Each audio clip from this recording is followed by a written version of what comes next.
Range దాటైంది. అఖండ 2 cinema చూస్తే నీకు వెళ్తుంది.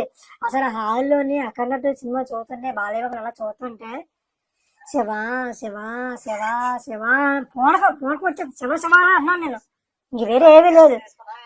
శివ 4K వెళ్ళావా నాగార్జునానికి? శివ 4K, శివ 4 రిలీజ్ అయింది 4K, దానికి వెళ్ళారా? వెళ్ళింది అఖండ 2కి. శివ అంటే పెట్టి నువ్వు దానికి వెళ్ళావేమో. లేదు అఖండ 2కి వెళ్ళాను. నువ్వేమనుకుంటున్నావు? నా శివ అంటే నాగార్జున శివ అనుకుంటున్నావు ఒక గొల్లిగే. అయ్యే అఖండ 2 నేను బాలకృష్ణ అంటున్నాను. అఖండ 2లో శివ లాంటి శివ. నువ్వే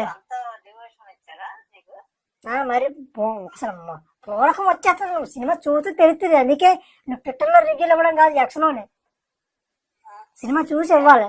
చూడకుండా ఇచ్చేసి ఉంటావు నువ్వు.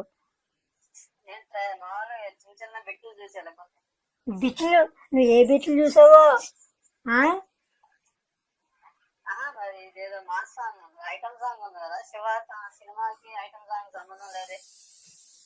నువ్వు అవన్నీ పట్టించుకోకూడదు, అర్థమవుతుందా? సినిమాలా చూడు. నీకు ఎక్కడ నచ్చలేదు? బో స్టఫ్ ఉంది సినిమాలోని. అంటే శివుడు బాగా ఇప్పుడు నార్మల్ గా హీరో దేవుడి రూపంలో వస్తాడు కదా, కానీ ఇక్కడ దేవుడే హీరో రూపంలో వస్తాడంట. మరి అవతారం అంటారు దాన్నే. మరి అవతార సినిమా చూసారు, దశావతారం సినిమా చూసారు, ఇది చూడరా?